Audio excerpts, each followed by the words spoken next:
India में majority of the sector जैसे FMCG है, कंज्यूमर ड्यूरेबल है, बैंकिंग एंड फाइनेंसेस है, इनका जो बिजनेस होता है ये डोमेस्टिक मार्केट से ज़्यादा होता है देन इंटरनेशनल मार्केट। लेकिन काफ़ी सारे सेक्टर ऐसे भी होती है जिनका majority of the portion revenue का इंटरनेशनल मार्केट से आता है। उन्हीं में से एक सेक्टर है जो टेक्नोलॉजी ड्रिवन है, इनोवेशन बेस्ड है, और उनका जो डिमांड होता है ये ग्लोबल डिमांड के साथ चेंज होता रहता है, और इनके cost effective products and services की वजह से इस सेक्टर को ग्लोबली कॉम्पिटेंट बनाता है। रिसेंटली इस सेक्टर ने निफ्टी के साथ साथ भी मेजर करेक्शन किया था। ऑलमोस्ट 20 to 20% करेक्शन इस सेक्टर के इंडेक्स ने किया है।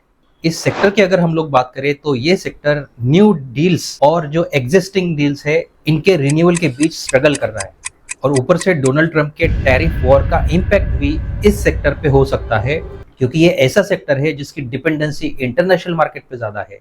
बट आज हम इस सेक्टर पे कम और इस सेक्टर की जो दो जायंट कंपनीज है इसके बारे में हम लोग डिस्कस करने वाले हैं, और हम लोग ये चेक करेंगे कि despite down trend of this sector ये दो जायंट कंपनीज कैसे परफॉर्म कर रही है, उसका फ्यूचर ग्रोथ कैसा है। आई गेस अब तक आपने गेस कर लिया होगा कि ये सेक्टर कौन सा हो सकता है, and yes this sector is IT sector. लेकिन हम लोग इस सेक्टर के दो जायंट्स कंपनी जैसे टीसीएस और इन्फोसिस के बारे में हम लोग डिस्कस करने वाले हैं। आईटी सेक्टर में जो भी बड़ी डील्स होती है इनकी वैल्यू 250 मिलियन यूएसडी से लेके 500 मिलियन यूएसडी तक जाती है, स्पैनिंग ओवर 3 to 5 ईयर्स। लेकिन आईटी सेक्टर में रिसेंटली ट्रेंड चेंज हो गया है, और मेजॉरिटी ऑफ द कंपनीज जो आईटी कंपनीज की सर्विसेज लेती है इनकी जो कॉन्ट्रैक्ट होते हैं ये श्रिंक होके अब 3 to 5 ईयर से 1 ईयर तक आ गई है, और पहले की जो deal value 250 to 500 million US dollar थी वो अब श्रिंक होके 100 मिलियन यूएसडी तक पहुंच चुकी है। इसका एक सिंपल रीजन है कि काफ़ी सारे जो क्लाइंट्स है, एक तो इनका एक्सपेक्टेशन ज़्यादा होता है या एक्सपेक्टेशन मीट नहीं कर पाती आईटी कंपनीज, और जो नई टेक्नोलॉजी है जैसे एआई है, एआई का आईटी सेक्टर में आने से जो ग्लोबल कंपटीशन था मार्केट में, इंटरनेशनल मार्केट में खास करके, वो काफ़ी बढ़ चुका है। और जैसे मैंने पहले बताया कि आईटी डील्स श्रिंक होने के साथ साथ डोनाल्ड ट्रंप गवर्नमेंट का जो टैरिफ वॉर है उसका भी इम्पैक्ट आईटी सेक्टर पे ज़्यादा हो रहा है। 2023 में टोटल 1374 डील्स रिन्यूअल के लिए पेंडिंग थी, लेकिन इनमें से सिर्फ 74 डील्स ही रिन्यू हो पाई है। ईयर 2024 में 1226 डील्स रिन्यूअल के लिए पेंडिंग थी, जिसमें से सिर्फ 82 डील्स ही रिन्यू हो पाई है, और इस साल में 969 डील्स रिन्यूअल के लिए पेंडिंग थी, इनमें से अब तक सिर्फ 2 ही रिन्यू हो चुकी है। अब ये जो डेटा है ये पब्लिश डेटा है। This may not cover all the confidential deals that all these IT giants like TCS, Infosys, HCL और Wipro might have cracked. But despite this fact, Indian IT sector has seen some good recovery in the last 1.5 years. Especially financial year 2025 का जो third quarter था जो दिसंबर में and हुआ, इसमें IT sector की recovery काफ़ी अच्छी हुई है। इवन न्यूज़ में ये भी आया है कि मूडी जो वर्ल्ड की टॉप रैंकिंग एजेंसी है, इसने टीसीएस और इन्फोसिस का नाम लेके ये बताया है कि Infosys and TCS are better shielded from Trump stricter policies. ये तो सब न्यूज़ की बातें हो गई, बट मैं एक चीज़ हमेशा बोलता हूँ कि news can be louder but numbers are always stronger. So let's talk about the numbers. पहले बात करते हैं हम लोग टीसीएस की।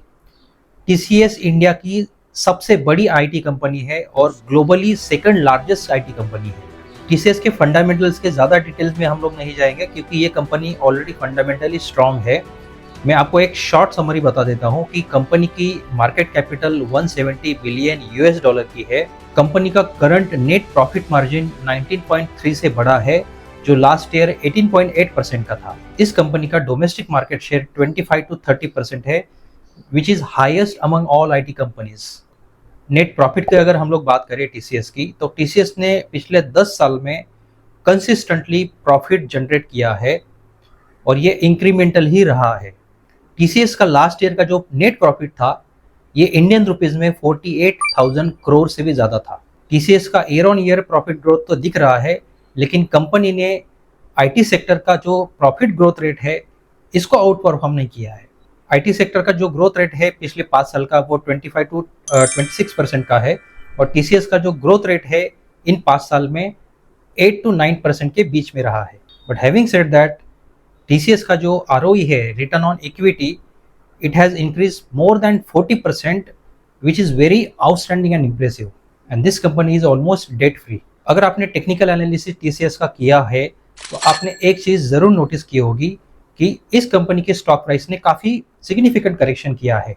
प्राइस एक लेवल पे आके कंसोलिडेट कर रही है। शॉर्ट पीरियड में टीसीएस 9 to 10% का गेन कर सकता है और पोजिशनल ट्रेड के लिए 20 to 25% का अपसाइड मूव एक्सपेक्टेड है। बात करते हैं second IT giant which is Infosys limited. Infosys की market capital 80 billion US dollar की है। इन्फोसिस के अगर फाइनेंशियल रेशियोज आपने चेक किए होंगे तो इन्फोसिस का जो पी है ये इंडस्ट्री पी से कम हो चुका है। अब इसके बेसिस पे काफ़ी लोग बोल सकते हैं कि स्टॉक की प्राइस अंडर वैल्यूड है, बट अभी भी स्टॉक की प्राइस ओवर प्राइस्ड ही है।